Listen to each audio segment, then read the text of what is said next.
Calling all misfits, rebels, leaders, and teachers, welcome to the one place where the only way to fit in is by standing out, where big goals are met with even bigger action, and where we talk through, then tackle all things entrepreneurship. I'm your host, Kelsey Knutson, and this is the Get Shit Done podcast. Welcome to the Rebelution. I screwed up. When I launched my coaching business, I did all of the wrong things. It resulted in taking longer to build a successful, sustainable business. It cost me a lot of money that I wasted on people and products and resources I didn't need. And ultimately, I'm here to share all the mistakes I made and what I would do differently if I were starting a coaching or education business in 2025. So first things first, a tiny bit of backstory because that does matter. I come from the hair world. And prior to having my own hair salon, I studied entrepreneurship in college. So my career is very full circle. That being said, when I started thinking about what's next for my business, which at the time I'm doing hair, I'm feeling a little bored. I'm feeling a little lost because I thought I would want to grow a big salon. And once I got in my salon and had my contractors and everything, and I knew that wasn't for me anymore, but I didn't know what to do about that information. But once I figured that out for myself, I started to just recognize I was a little bored. And I kept having this itch to coach and help people. I've always done what I do because I love to help people. I love the ahas. I love the ideas. I love it when people chase their dreams and hit big goals and want to celebrate their wins. I love all of that. And so building a business around that seemed like a dream come true. And prior to this, I didn't really know how to go about it. I'm grateful I had my journey in the hair world. It gave me a lot of personal experience in building my own business. But I share all that context because when I pivoted into coaching, I completely ignored it and it hurt my business. So if I were to start a coaching or education, thought leadership style business in 2025, here is exactly what I would do. First things first, I would focus on serving hair salon owners. Why? I knew that industry the best. I had told myself this lie that if I focused on the hair world, I would get super stuck to that niche and I would never be able to get out of it. And these weren't my people anyways. And they all smoked cigarettes and worked all the time or complained all the time, which none of this is true. It's just a sweeping generalization and every industry has their flaws. But all that to say, I had sold myself this lie that it would have been better to be more broad and it totally hurt my business. So if I were to go back and start over, I would focus on the hair salon industry. It was where I had just come from. I had established relationships. I had built a brand for myself in that industry, and it would have been the easiest place to start. And I would focus on a niche. I would not try to be everything for everybody. I would focus on the niche. Second thing I would do if I'm starting a coaching or education business, I'm wanting to monetize my knowledge. Second thing I'm doing, I'm building one hell yes offer. And how am I building it? Before I even pick up the Google Doc, because realistically I brainstorm a lot of things on there still, I would spend time grabbing coffees, interviewing, sending surveys to industry friends and asking them what their pain points are. What are their current struggles? What keeps them up at night? I would ask them things like, have you bought courses or coaching or masterminds or retreats? What ones have been beneficial? What ones would you not do again? Why is that? I would do deep research, maybe 10 or 20 different conversations with this goal in mind of gathering information. And then I would audit the results and identify what are those core consistent problems? What are the words they're using consistently? What are the solutions that have worked in the past? Hair salon owners, they're very hands-on people. I remember doing the whole learning style test in beauty school. And of course, of everyone in the classroom, it's me and one other girl are auditory learners. Everyone else is either visual or hands-on. And that is why haircutting was hard for me. But all that to say, knowing that most people are super creative and hands-on, I would start to think about my hell yes offer. It needs to be presented to that learning style. I would focus on then solving that problem, whether that's through coaching or workshops or a course of some sort. But I would build one. And that is what I did wrong the first time. I see it now. I see it literally today. People building way too much shit before they even know what's working, what's not working. Build one hell yes thing. It's your hill that you will die on. Today, Kelsey, it would probably be something around systems. Even more specific than that, it's like how to audit your month and what to do about it. Like maybe that's exactly what it is. It's that one thing that feels simple, that feels basic, but by it being specific, it's a lot easier to sell. It is my area of expertise. And that way I am either going to be a hell yes for people. They're going to be like, oh my gosh, I need that, or not. And by not, then I'm not taking on projects that are not the best fit for me. That in the beginning, I see this happen a lot. They want to be everything for everybody. And so all of a sudden now they're like doing Instagram strategy when they started off helping people with KPIs. I don't want that for you. So I would focus on my hair salon owners. I would build that hell yes offer after doing really thorough market research. And I would build it messy. I would build it basic. I would build it as cheap as possible. Too many people would pause here and be like, you know what I need? You know what I need, Kelsey? I need to invest in a branding person. I need brand colors. I need a font. I need a website. While I'm at it, I hate Instagram. I'm going to hire someone to do my social media. And then all of a sudden you're paying someone more than you're paying yourself and you're wondering why you're resentful. Now's not the time to do those things. Now is the time to own your shit and say, okay, I don't really know what I'm doing, but I just need to get it out there. I just need to get it out there. And it's okay that it's messy. If the product is good, if it solves a core problem, which you did your research so you know that it does, if it solves a core problem, it's probably going to be a great product. And you can use your growth financially in the business as you get more leads and then you get more clients. You can use that money to then fund the efficiency improvements, to then fund hiring a brand person to help clarify your brand. By the way, it's a lot easier to clarify your brand if you have started with a messy start and you have the data and the history to be able to strategically make decisions. I know I'm a hell yes on this. I'm not on that. Brand people need you to know who the F you are. It's too early to know who the F you are if you're just getting started. So now is not the time. My brand people may not like that comment, but it's the truth. I know for a fact the easiest clients to work with are really crystal clear, or they know it in their body and maybe you just help bring it out of them. And I just encourage you to tackle it from that perspective. So once the hell yes offer exists, once we're focusing on the niche, which for me would be hair salon owners, I'm picking one platform, one social media platform to sell my messy offer on. Guess what? I may not even have a website. Maybe I have a web page that funnels into a newsletter. That might be a little fancy, but that might be a better use of my time. The functionality matters at this point. It doesn't have to be perfect. It just has to be deliverable in a place where you can continue to grow your connections and your people. That's it. We overcomplicate this too much. I overcomplicated this way too much and it costs me time and money, and I don't want that for you. So all that to say, I'm focusing my energy on one platform. For me, I would choose Instagram for a number of reasons. One, that's where my target market hangs out. I know for a fact hair salon owners are on Instagram, whether they're posting for their salon or they have their personal brands, they're already there. I also know for a fact they're very visual people. So I'm thinking content-wise, I need to make sure stuff is visually appealing. And guess what? I don't need to hire someone for that. I just need to shut up, lock myself away, and spend some time getting clear. It doesn't have to be perfect. I would argue at this stage in business, the best thing you can do is just be concise. Be consistent. Instead of trying to make all these different Canva graphics and reels and templates, which by the way, I personal experience don't really perform much anymore anyways. This kind of format is better. But the more you can be clear and be like, this is my vibe. And if people see this, they'll know it's my vibe. And even if it's not your forever vibe, if it fits for now and it's a little bit unique to you and you commit to that being your vibe, that's the best thing you can do. And you can do that by yourself on Canva pretty easily. And then hire someone to make it better later with the money you've earned through your business. So I'm on Instagram in this pretend world, and I'm really focusing on growing my audience. And here's another mistake that I made, and I would do different this time. I would start from scratch. My ego wanted to start with followers. I hate that I'm saying this. I used my personal account that then became my hair account, and then I converted it to this coaching account. I would start from scratch. Reason being, my mom's best friend's cousin's sister, who follows my Instagram because she was on my mom's flight one time, is probably not my target audience. And sure, the follow is nice, but I actually want to work and serve and help people through this platform. So I'd rather start from scratch because it means every person who follows me is following me because of what I'm saying. It's very clear what I have to offer.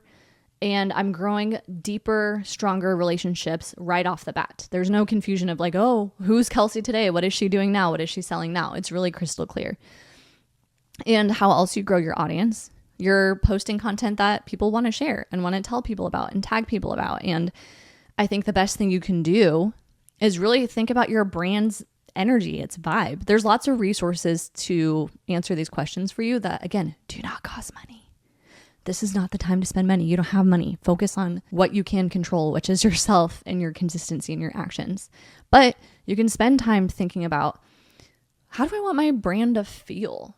Is humor part of my brand? For me, this is really weird to say. I would say some people would say I'm funny, sure. It is not like a high top 5, even top 10 value of mine.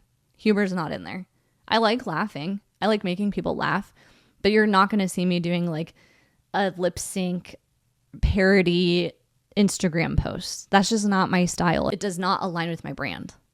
And some of my best friends are super funny, and that definitely aligns with their brand. So it's not to say that's the only way to do it, but that's an example of make those decisions ahead of time. So when it comes time to create content and put it out there, you have a game plan and you're not getting distracted and wrapped up into the algorithm and chasing down random trails that you don't need to be running down.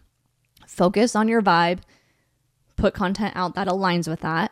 Maybe it's educational. Maybe it's like personal stories. Maybe it's voiceovers. Like find your thing with it. And focus on growth, focus on getting people in and connecting with them. Then focus on providing value. And this is the shift that I think I didn't realize how important it was, because when you're brand new to business and you're in the wild, wild west of Instagram and you're looking at who is quote unquote doing well, like first of all, what does well even mean? If they have 1 million followers, is that well? If someone has 2,000 followers but is making $1 million in business, is that doing well? We don't even know what that means. We don't even know the reality of their life. We're judging it off of numbers, vanity numbers that are super public and waved around, and we think that's the only way to do it, and it's not. So I encourage you, when you go into Instagram in this scenario, come in with armor. Come in like really clear on why you're there and what your goal is. Get in, get out. It's a tool. It is a business tool. Treat it like that. Hey, Kelsey here to interrupt your podcast episode just to let you know of something cool we're doing in celebration of the 12 days of Christmas. All you have to do is hop on over to YouTube. Make sure you're subscribed to Kelsey Marie Knutson so you get all of the bonus videos we're going to be launching daily starting on Christmas all the way for the 12 days of Christmas. And you have an opportunity to win a coaching session with me plus a guest spot on the podcast in 2025. All you have to do is make sure to subscribe to the YouTube channel, comment on the bonus 12 videos, 1 comment per video, please, and also make sure to comment on any of the YouTube shorts you see for the month of December. Thank you so much, and I'll let you get back into the episode.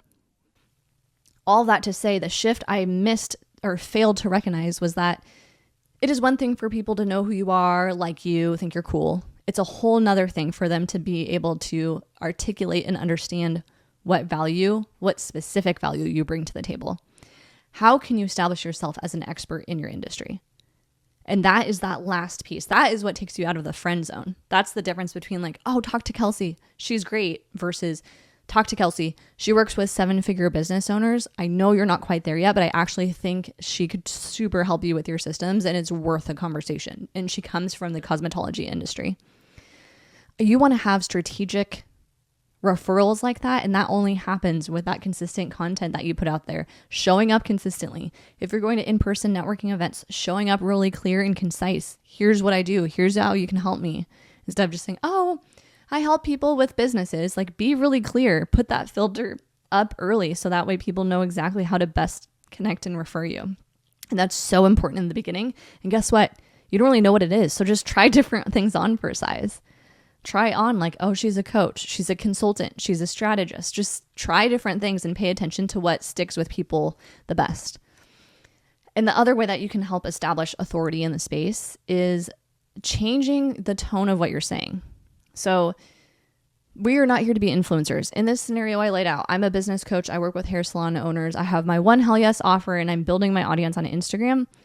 I have no business talking about my haul from Target if that doesn't align with my brand. I would argue even if it did, if shopping is a part of one of my core values, I want to be careful of how much I'm putting out there, because if my end goal is to sign business coaching clients and I'm constantly posting about my shopping excursions. First of all, that's a conversation for another day financially. But all that to say, I'm confusing the audience. Who am I? What is the point of me being here? If my end goal is to convert people on the business side of things, I can post shopping maybe like a little bit in the stories, but I'm always going to tie it back to business. Always tie it back to business because that is why I'm here. And just because the shopping video does better on Instagram doesn't mean that is the best piece of content strategically for your business. I think what can happen a lot is we put content out there and we look at how it's performing. What does that even mean? How many likes it got, how many comments it got, how many times it was shared, which maybe you just posted it at like the right time and it just took off just because. But if you're paying attention to those numbers and you're seeing, oh, every time I post my face and every time I'm shopping at Target, all of a sudden it blows up, I'm just going to do more of that. That is not aligning with your business goals. So just because it's doing well on the platform, air quotes, doesn't mean that's actually the right move for your business. In fact, it could be hurting your business. So establish yourself as a thought leader. Share stories. Share your personal experiences. Share testimonials. I think all of that is the best thing you can do. And it shifts you from, oh, Kelsey knows some hair stuff to, oh, Kelsey's a business coach for hairstylists, for hair salon owners. I can get behind that. I know what that is. Or I'm not that, but my best friend is, and I'm going to send her Instagram to her. Set yourself as an authority in your space. Here's the thing, hot take. Ignore everyone else. That may include me. But if I'm in this phase where I'm trying to monetize my knowledge, I have thoughts, I have expertise I want to share with the world. Ignore everyone else. You do not need Kajabi when you're starting off. You do not need a website overhaul when you're starting off. You do not need a brand experience designer when you've been in business for 3 months. Again, most of the time for all of this stuff. This is the time to focus on serving one client with that one offer and getting more interest in the door. That's it. No expert can do that for you. This is the time you actually just have to put in the work. And guess what? You're not going to know right off the bat if it's working. You may even launch your Hell Yes offer and get 0 people to sign up. That does not mean the Hell Yes offer is broken. And we don't have enough data to figure out, is that a content issue? Is that a messaging issue? Is that a sales issue? The best thing you can do is pick yourself back up and launch it again after some time. But if you keep that Hell Yes offer and you spend time intentionally building it from the beginning and just constantly putting it out there, getting someone to go through it, getting feedback, making it better, rinse and repeat, you're going to be so much better off than the person who's now on business number 7 and bragging about it. I know that's a hot take because it means I may not be the person for you right now, but that's okay. There's a reason coaching is so expensive. And it's because early on, when you're just a baby entrepreneur and you are testing out all these different theories, you don't know enough to know what you need. And if you come to someone like me, not even just me, but other coaches, mental performance coaches, mindset coaches, burnout coaches, strategists, COOs, social media strategists, online business managers, if you come to an expert like that early on in the business, you don't know what you don't know. You're so open and vulnerable and malleable that it's going to be the wrong investment at that time in your business. The best time to seek out an expert is once you've tried a few things consistently and you have the data and the history to tell you, okay, this is working, this is not working. I'm going to give you a quick example. You have your niche you've identified, you've built your Hell Yes offer, and you're doing the thing on Instagram. And now you're starting to have conversations with people who are interested in working with you. You're still not making enough money. Here's a question I have for you.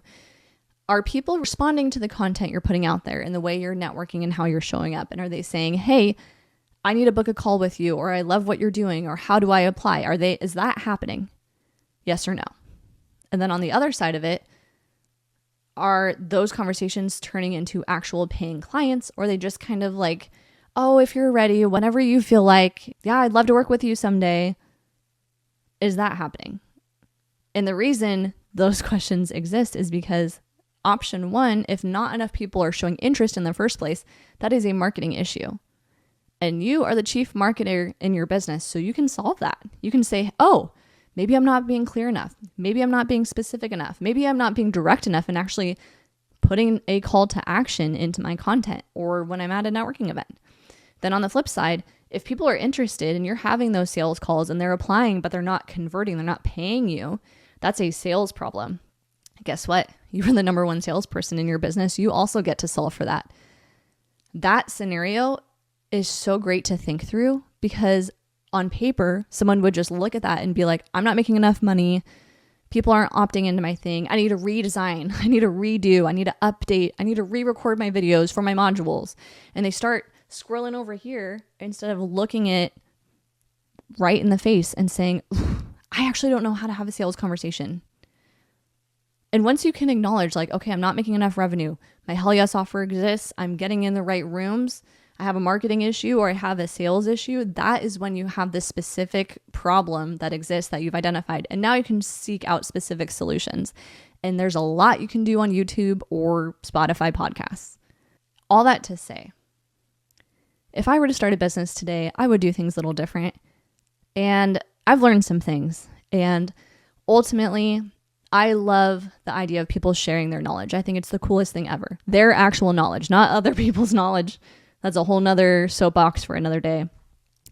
But I just encourage you, if you are listening to this episode and you are the person, you're burning the candle at 18 different ends, you are outsourcing a bunch, and truthfully, you are not making the money you need to be making, ask yourself those tough questions. What other platforms are you on? How many offers do you have? And are they all a hell yes?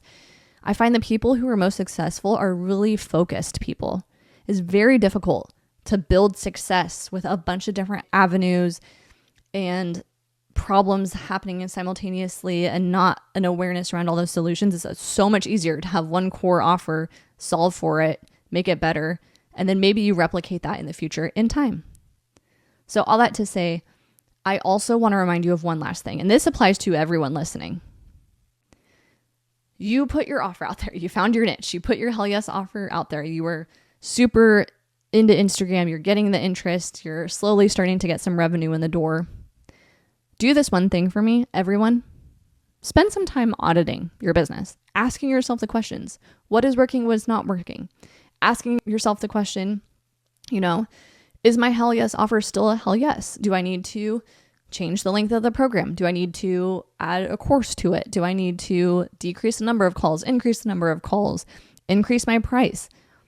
When's the last time someone said no because of pricing issues? When's the last time I actually went through and looked through all of my content with a fine-tooth comb?